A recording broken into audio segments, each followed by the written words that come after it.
Shalom saudaraku, selamat memperingati hari kenaikan Kristus yang tepatnya hari ini kita peringati dan sebentar sebelum kita mendengarkan firman Tuhan, saya mengajak kita semua bersatu di dalam doa.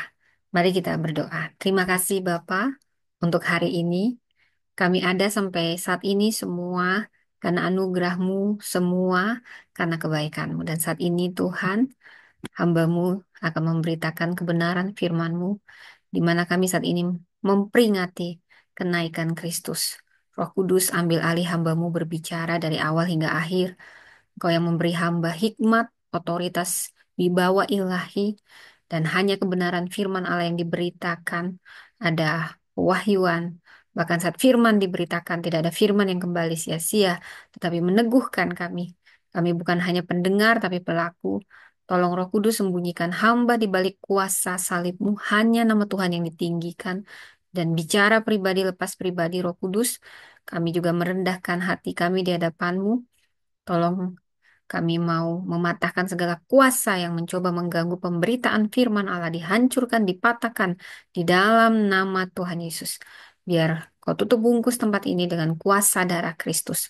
Biar kami menyiapkan hati kami seperti tanah yang subur. Berfirmanlah Tuhan, di dalam nama Yesus kami siap mendengar. Amin. Shalom. Shalom semuanya. Selamat hari memperingati hari kebangkitan. Bukan kebangkitan. Hari kenaikan Tuhan Yesus ya saudara. Tepatnya hari ini, hari Kamis. Saudara, firman Tuhan hari ini saya beri judul Langit Terbuka, Dunia Dipanggil. Wow, kita akan mempelajari 4 makna dan tujuan dari kenaikan Kristus. Bagaimana langit terbuka ketika Yesus naik. Baik saudara, sebelumnya saya mau memberi pantun saudara ya, supaya semangat dulu mendengar pemberitaan firman Allah saudara. Saya kasih pantun ini, saya buat khusus untuk Anda semua ya saudara ya. Nah, bunyinya demikian.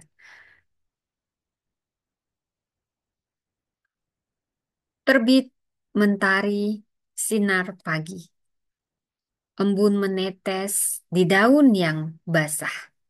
Langit terbuka, bukan sekedar janji, tapi panggilan ilahi penuh anugerah. Burung gereja berkicau ramah, menyambut pagi dengan damai sejuk. Yesus naik ke surga, tak pergi jauh sudah. Justru mengutus kita dengan penuh sukacita teguh. Amin. Saudara, baik saudara, mari kita angkat firman Tuhan. Alkitab adalah firman Allah yang hidup, bukan sekadar berisi firman Allah, tetapi firman Allah yang hidup. Mari kita deklarasikan. Bahkan saya sangat mengapresiasi Anda yang masih membawa Alkitab, apalagi yang makin tebel gini, saudara ya. Ya, mari angkat mau Alkitab, mau handphone suci, mari kita katakan, aku percaya Alkitab adalah firman Allah yang menuntun hidupku, memberkatiku, menjadi saluran berkat, hidup yang berkemenangan, menuju kemenangan. Amin, amin, amin. Saudara kita buka dari Kisah Para Rasul pasal 1 ayat 6 sampai ayat yang ke-11 ya. Ya, mungkin saya lihat lagi ya. Kisah Para Rasul, saudara bisa buka dan kita menghormati firman Tuhan. Kita akan membacanya berresponsoria. Kisah Para Rasul 1 ayat 6 sampai dengan 11 ya. Demikian firman Tuhan, saudaraku. Yesus diangkat ke surga. Lalu ketika berkumpul, mereka bertanya kepadanya, Tuhan, maukah engkau pada masa ini memulihkan kerajaan bagi Israel? Jawabnya kepada mereka, kamu tidak perlu mengetahui masa dan waktu yang ditetapkan Bapa sendiri menurut kuasanya, tetapi kamu akan menerima kuasa bila mana Roh Kudus turun ke atas kamu, dan kamu akan menjadi saksi-saksiku di Yerusalem, di seluruh Yudea dan Samaria, dan sampai ke ujung bumi. Sesudah ia mengatakan demikian, terangkatlah ia disaksikan oleh mereka, dan awan menutupnya dari pandangan mereka. Ketika mereka sedang menatap ke langit waktu ia naik itu, tiba-tiba berdirilah dua orang yang berpakaian putih di dekat mereka dan berkata kepada mereka, "Hai orang-orang Galilea, mengapakah kamu berdiri melihat ke langit? Yesus ini yang diangkat ke surga meninggalkan kamu akan datang kembali dengan cara yang sama seperti kamu melihat dia naik ke surga." Wow, saudara, ini luar biasa, saudara. Hari ini kita merenungkan sebuah momen penting, saudara, dalam sejarah iman. Karena tanpa ada yang namanya kenaikan, maka tidak ada gunanya kebangkitan, saudara. Kebangkitan tanpa kelahiran tidak mungkin ada kematian. Tanpa kematian tidak mungkin ada kebangkitan. Tanpa kebangkitan tidak mungkin ada kenaikan. Ya, saudara. Jadi kita sedang memperingati momen penting. Ya, ini momennya sangat penting sekali, saudara ya. Nah, ini momen penting dalam sejarah iman, saudara ya. Bila kita melihat bahwasanya eh, hari ini saya ingin membawa Anda kepada peristiwa kenaikan Tuhan ke surga. Namun saya memandangnya lebih dari sekedar Yesus naik ke surga, pergi ke atas, karena kita akan melihat ketika langit itu terbuka, ya saudara bisa bayangkan, kayak ruang angkasa, ada roket, saudara, wow, ada menganga melihat roket dari bumi meluncur ke atas, saudara ya. Tapi ini, seperti itulah kira-kira gambaran pada saat Yesus naik, namun lebih lagi penuh dengan kemuliaan. Ini bukan tentang Yesus yang naik.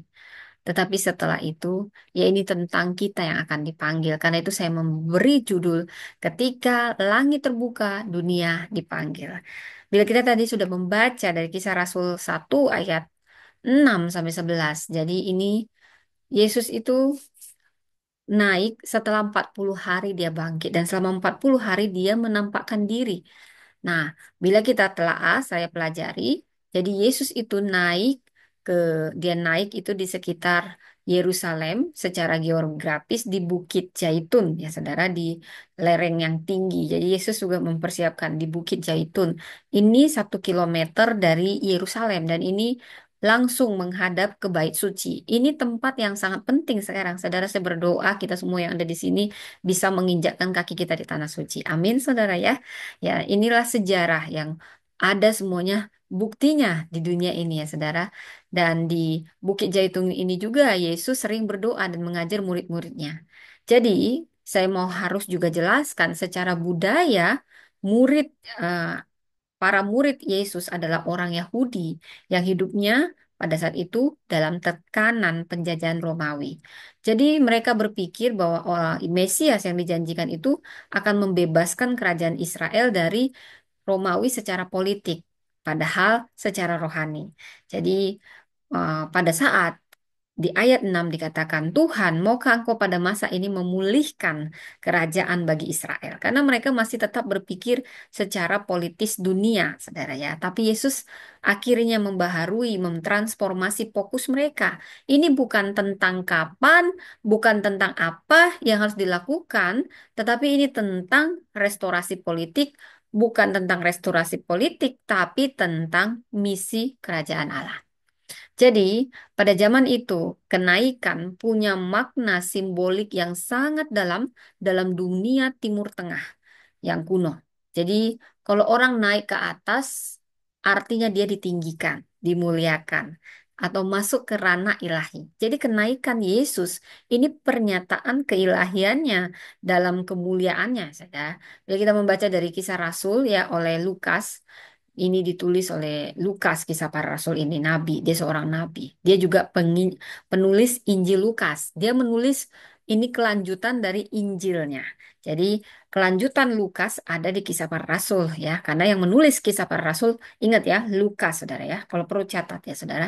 Ini jadi catatan sejarah tentang pertumbuhan gereja mula-mula dan karya Roh Kudus, saudara. Kita tadi membaca dari Kisah Rasul 6 ayat 1 sampai 11, saudara. Yesus bangkit 40 hari dia menampakkan diri lalu naik. Dan dia naik di Bukit Zaitun. Jangan salah ya, saudara ya. Dia bukan mau memulihkan Israel secara politik tetapi rohani.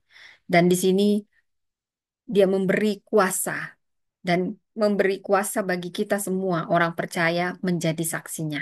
Ketika Yesus naik ke surga di ayat 9, saudara, awan menutupinya itu wow, itu pasti momen yang sangat mulia, saudara ya. Dilihat jelas-jelas surga terbuka. Wow, pasti setengah dari kerajaan surga pun terlihat emas-emasnya, jalannya dari emas, saudara ya. Para malaikat yang ribuan, Allah Bapa yang mungkin sedang duduk, pasti terlihat oleh para murid. Mereka tercengang gitu ya, tiba-tiba yang mereka sangat kasihi terangkat ke surga pelan-pelan kayak roket terangkat ke surga ya. Jadi sampai tiba-tiba ada malaikat menegur mereka itu momen, coba bayangkan Anda ada di momen itu, saudara. Dan mereka, kenapa kau selalu menatap ke langit? Wow, itu pasti membuat mereka tercengang-cengang. Lalu mereka kembali ke Yerusalem dan bertekun dalam doa. Namun ada yang mau kita pelajari. 4 hal saja, saudara. Nggak banyak-banyak. 4 hal. Kalau bisa dicatat. Supaya Anda pulang. Nah, ini nanti dapat hadiah yang mencatat ya. Ini kalau dibilang dicatat, dicatat, saudara. Jadi jangan keluar kuping kanan, keluar lagi kuping kanan. Kalau masuk kuping kiri berarti masih nyerap sedikit ya, saudara. Ya, ya. Jadi penobatannya. Kenapa Yesus harus naik ke surga? Pertama, sama ini sebagai penobatan sebagai raja dan imam agung yang sudah mengalahkan maut dan sudah membayar dosa kita. Kuncinya di ayat 9a, sesudah ia mengatakan semua itu, terangkatlah ia disaksikan oleh mereka. Ini memang bukan hanya sekedar momen perpisahan, saudara, lebih dari situ. Bila kita membaca kenaikan Yesus ini, mungkin kita akan membayangkannya sebagai sebuah perpisahan yang haru ya, saudara ya. Benar, perpisahan itu nggak enak, saudara ya. Tapi dia mengucapkan salam terakhir dan kemudian meninggalkan dunia. Bila kita memperhatikan kata-kata yang dipakai di ayat ini, ia terangkat. Ini bukan sekedar pergi, saudara. Bukan hanya meninggalkan, tetapi terangkat. Ini bukan perpisahan biasa. Ini penobatan surgawi. Yesus naik. Ini bukan karena lelah, bukan karena tugasnya sudah selesai, seperti manusia, dia sudah pensiun. Tidak, tidak, tidak.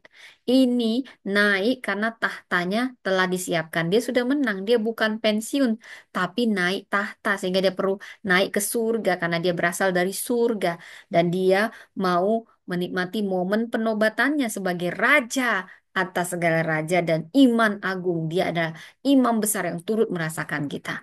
Nah, seperti saudara mungkin setelah pemilu saudara terpilihlah ya presiden yang terbaik, lalu masuklah kepada pelantikan, saudara. Nah, bayangkan bagaimana momen pelantikan seorang presiden. Kita baru saja memperingati pemilu, saudara.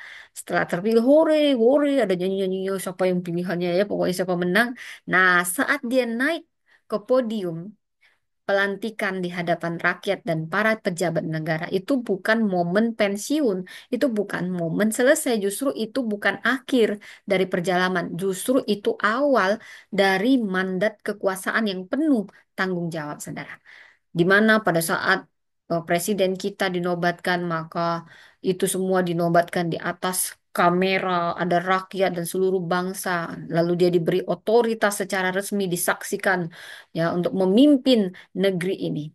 Demikian juga dengan Yesus. Saat dia terangkat ke surga, ini momen pelantikan, saudara. Ya, bukan hanya disaksikan oleh para murid, tetapi juga bala tentara surgawi. Langit bersorak, bukan karena Yesus kembali, tetapi karena Yesus diangkat sebagai raja dan iman agung.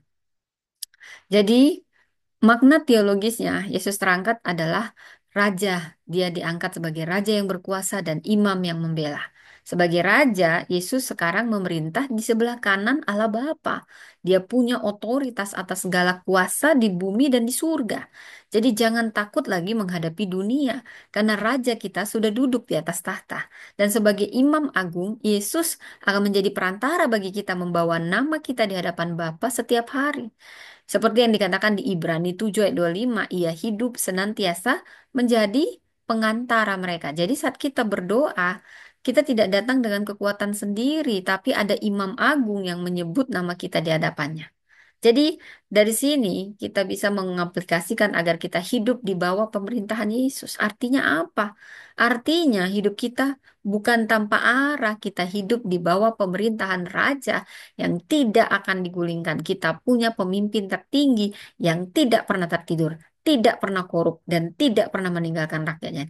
Dan saat kita, saudara, ada rasanya intimidasi, merasa tidak layak, penuh kesalahan, sadarilah bahwa Imam Agung kita tidak pernah berhenti membela dan memperjuangkan kita.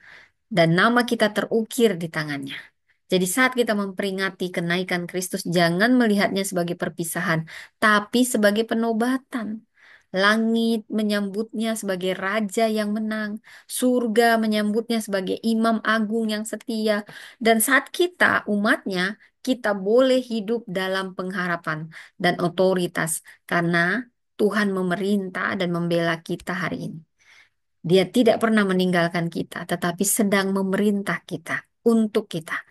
Saudara, saya ingat pernyataan seorang John Stott, "The Ascension was the moment of Jesus' exaltation, His return to glory, His enthronement as King and Priest." Jadi kenaikan Kristus adalah momen pemuliaan Yesus. Kepulangannya dalam kemuliaan dan penobatannya sebagai Raja dan Imam. Dan kenaikan bukanlah sekedar Yesus pergi ke tempat lain, tetapi justru Yesus ditahtakan atas segala sesuatu. Ya, saat Yesus naik ke surga, dia bukan pensiun, tetapi dia mengambil alih komando tertinggi. Jadi kenaikan Kristus adalah hari penobatannya. Ia naik bukan untuk beristirahat, tetapi untuk memerintah, saudara. Bila kita membaca dari Ibrani 7 ayat 25, saudara, dikatakan karena ia sanggup untuk menyelamatkan dengan sempurna semua orang yang oleh dia datang kepada Allah sebab ia hidup senantiasa untuk menjadi pengantara mereka, saudara.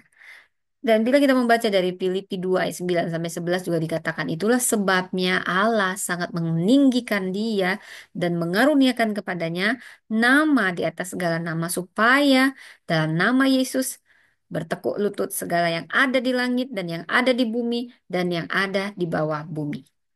Tuhan berkata kepada tuanku, duduklah di sebelah kananku sampai kubuat musuh-musuhmu menjadi tumpuan kakimu. Mazmur 110 ayat 1, saudara. Dan yang kedua, apa tujuan Yesus harus naik ke surga? Anda harus tahu, menyediakan tempat bagi orang percaya. Bila kita membaca dari Kisah Rasul 1 ayat 11, bahkan juga di rumah Bapakku ada banyak tempat tinggal yang diutarakan Yesus di Yohanes 14 ayat 2 sampai 3. Di rumah Bapakku banyak tempat tinggal. Jika tidak demikian, tentu aku mengatakannya kepadamu sebab aku pergi untuk menyediakan tempat bagimu, dan apabila aku telah pergi ke situ dan menyediakan tempat bagimu, dan aku akan datang kembali dan membawa kamu ke tempatku supaya di tempat di mana aku berada, kamu pun berada. Yohanes 14 ayat 2 sampai 3. Jadi ini maknanya dalam.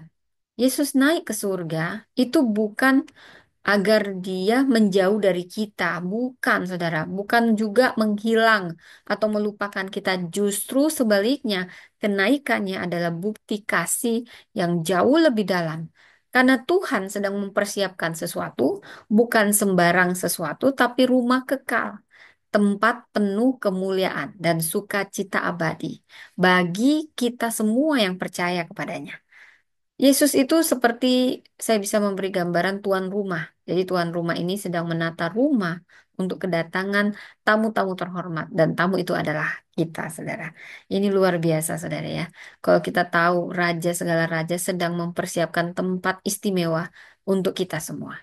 Yesus tidak hanya mati dan bangkit, tetapi dia juga naik untuk memastikan bahwa akhir cerita kita adalah bersamanya dalam kemuliaan. Inilah harapan mulia kita sebagai orang percaya bahwa dunia ini bukan akhir dan bahwa Yesus akan datang kembali menjemput kita. Kenaikannya justru adalah janji akan kepulangannya.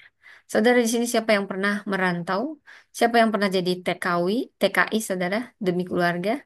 Nah, saya ingin Anda memahami ilustrasi ini. Ini seperti seorang ibu. Ibunya sederhana, tinggal di desa kecil, tapi dia punya mimpi besar untuk masa depan anak-anaknya. Karena ekonomi, dia mengambil keputusan berat, merantau ke luar negeri jadi TKI, meninggalkan anaknya, suaminya, Bukan karena mereka, bukan karena ibu ini tidak cinta, justru karena cintanya lah yang besar. Jadi dia pergi untuk bekerja, untuk menabung, untuk berhemat. Tujuannya cuma satu, membangun rumah, menyiapkan masa depan, dan memastikan keluarga yang dicintainya punya kehidupan yang lebih baik. Dia bahkan menahan segala sesuatu untuk bertahan di negeri orang, hidup kesepian, rindu.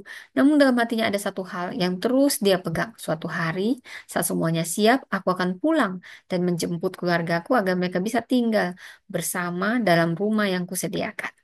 Seperti itulah kira-kira Yesus. Walaupun itu bukan contoh yang perfect ya, jauh lah gitu. Tapi seperti itu, dia menyediakan tempat bagi kita, bukan untuk meninggalkan kita, bukan juga karena lari males, nggak ada lagi kerjaan. Bukan.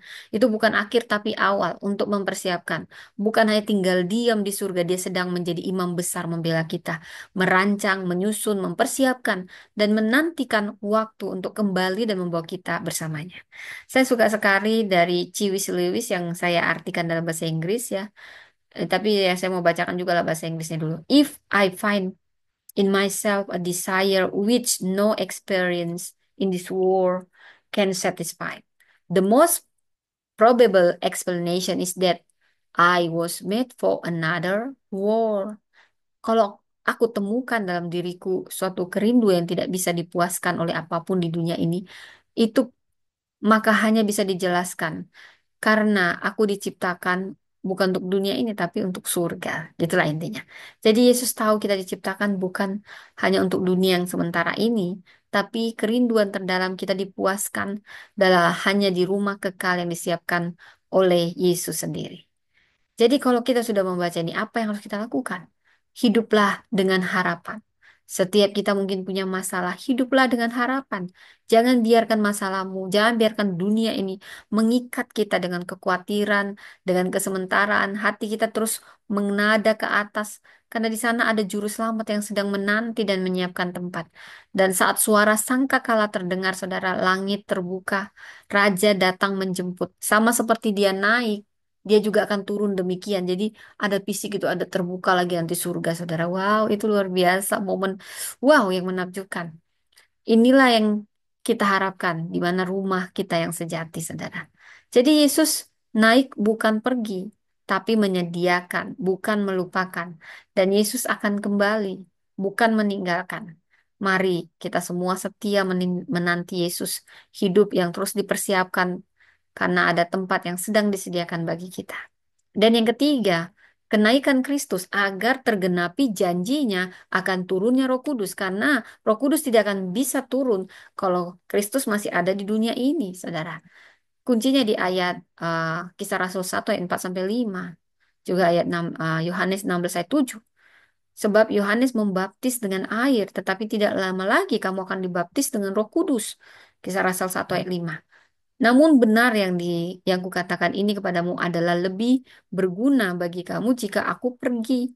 Sebab jikalau aku tidak pergi, penghibur tidak datang. Jadi Yesus dah ke surga supaya Roh Kudus turun atas kita, saudara ya. Ini luar biasa ya. Nah, tetapi tidak lama lagi kamu akan dibaptis dengan Roh Kudus ya. Adalah lebih berguna. Jadi sebenarnya ini zamannya Roh Kudus, saudara ya. Jika aku pergi.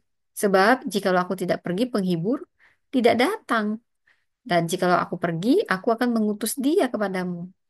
Jadi kenaikan Kristus ini momen yang bukanlah momen akhir dari karya Kristus. Sebaliknya, ini fase baru yang sangat penting untuk penggenapan tentang kehadiran Roh Kudus. Yesus tidak pernah meninggalkan kita, para muridnya, sebagai yatim piatu rohani. Dia tahu dalam kehidupan kita, kita akan menghadapi banyak tantangan, kebingungan, ketakutan. Maka karena itu Yesus memberi janji, aku akan mengutus penolong itu, yaitu Roh Kudus. Tanya Roh Kudus apa-apa, tanya Roh Kudus. Itu yang akan menyertai kita selama-lamanya. Sehingga kalau Yesus di dunia, powernya terbatas untuk kita rasakan. Tapi setelah dia naik ke surga, Roh Kudus turun di sini, powerful, saudara.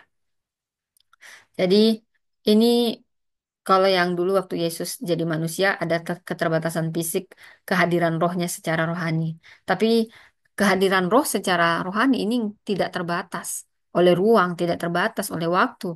Dan Yesus bisa menyertai kita semua secara fisik di satu tempat. Namun Roh Kudus lah yang bisa menyertai kita semua dimanapun dan kapanpun. Wah, ini luar biasa, saudara. Saya mau ajak Anda membayangkan pabrik besar, punya karyawan ratusan. Lalu ada manajer senior, visioner, disiplin, penuh semangat, ditugaskan di kantor pusat. Tapi sebelum pergi, dia menunjuk pemimpin lapangan, supervisor yang dekat dengan para pengerja. Orang ini bukan hanya tahu SOP, tapi setiap nama karyawan ya tahu siapa yang sedang berjuang, ya saudara ya. Ya, jadi bayangkan sebuah pabrik besar dengan ratusan karyawan, ya manajer senior, visioner, disiplin, penuh semangat, ditugaskan ke kantor pusat. Tapi sebelum pergi dia menunjuk seorang pemimpin yang penuh semangat ya. Ini eh, seorang pemimpin yang butuh semangat, siapa yang bisa naik level? Orang yang bersemangat akan naik level. Karena dia akan membimbing langsung, inilah Yesus. Pada ketika itu para murid bisa menjumpainya langsung, merasakannya secara fisik. Tetapi gambaran peran Roh Kudus bagi kita ya, ini lebih besar. Yesus bayangkan sebagai sang manajer, ya, manajer surgawi. Dia kembali ke tahta kemuliaannya, tapi tidak ditinggalkan kita sendiri. Dia mengutus wakil surga, yaitu Roh Kudus, hadir di tengah-tengah kita, bahkan tinggal di dalam kita, menghibur, menguatkan, memimpin kita dalam setiap keputusan. Saudara, saya suka ada kutipan yang berkata, tanpa Roh Kudus, Kristus jauh di masa lalu. Dengan Roh Kudus, Kristus hidup saat ini. Wow, haleluya, saudara ya. Jadi, Roh Kudus sangat penting perannya. Roh Kudus bukan sekedar pengganti Yesus. Roh Kudus adalah kehadiran Yesus yang diperluas. Jadi, apa yang bisa kita tanggapi, yang bisa kita lakukan dengan poin ini? Sadarilah bahwa kita tidak sendiri. Kita tidak perlu berjalan dalam kekuatan kita sendiri. Ada Roh Kudus yang diberikan untuk kita. Dialah yang kita sebut penghibur di kala terluka, penolong di saat beban terlalu berat, pemimpin dalam keputusan hidup, ya, saudara ya. Dan ada api yang menggerakkan kita untuk memberitakan Injil. Jadi mari buka hati, Roh Kudus telah dijanjikan dan kini dicurahkan. Ia rindu bukan hanya menyertai, tetapi mengendalikan hidup kita untuk kemuliaan Kristus. Jadi langit telah terbuka. Sekarang dunia menunggu terang dari anak-anak Allah yang menjawab panggilannya. Jadi mari kita hidup bukan sebagai penonton langit, tapi sebagai pelayan kasih di bumi sampai Yesus datang kembali. Jadi kenaikan Yesus bukan akhir, tapi sebaliknya awal. Awal dari langit yang cerah, awal dari langit yang terbuka agar dunia dipanggil ke dalam misi Allah. Dan saat Yesus terangkat, saudara percaya bukan hanya surga terbuka, tetapi juga panggilan ilahi untuk setiap orang percaya dimulai. Demikian firman Tuhan, saudara. Mari kita berdoa. Terima kasih Tuhan. Kami mengucap syukur. Kau mengajarkan kami. Bahwasanya Kau datang ke dunia ini. Kau lahir, kau mati, dan kau bangkit, dan kau naik menunjukkan keilahianmu Tuhan. Kau sudah menebus kami dan menang sebagai imam besar kami. Di hari kenaikan ini, ingatkan kami bahwa kau naik sebagai imam besar, sebagai raja yang memerintah kami. Dan kau naik untuk menyediakan tempat bagi kami di surga, tempat bagi kami anak-anakmu. Ajari kami selalu berpengharapan ada tempat yang luar biasa Tuhan sediakan. Dan kau naik supaya Roh Kudus yang kau janjikan itu turun atas kami. Itulah yang menuntun kami dan yang membawa kami untuk menjadi saksimu dimanapun kami berada. Tolong kami Tuhan supaya kami bisa melakoni ini semua tentang Roh Kudusmu yang akan turun atas kami. Dan juga bagaimana kami memulai misi kami Tuhan, tuntun kami agar kami bisa memulai misi ini dengan benar. Hambamu sudah selesai berfirman, tetapi kau tetap yang bekerja di hati kami. Roh Kudus menuntun kami senantiasa. Di dalam nama Yesus. Amin. Lah, saudara, tidak terasa, saudara.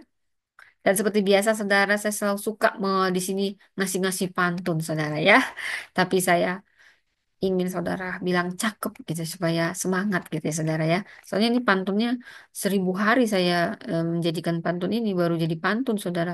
Ini nggak mudah buat pantunnya, saudara ya. Jadi nanti bilang cakep. Langit terbuka, hati pun tenang. Pengharapan tumbuh di tengah dunia yang gelap. Dipanggil jadi terang yang terus menyilang. Diutus jadi saksi, tak lelah, tak lelah. Jalan ke surga sudah dibuka. Tak perlu ragu melangkah maju. Tuhan yang naik itu setia menjaga. Sampai kita pulang dan bertemu wajahnya yang kudus. Demikian Tuhan memberkati.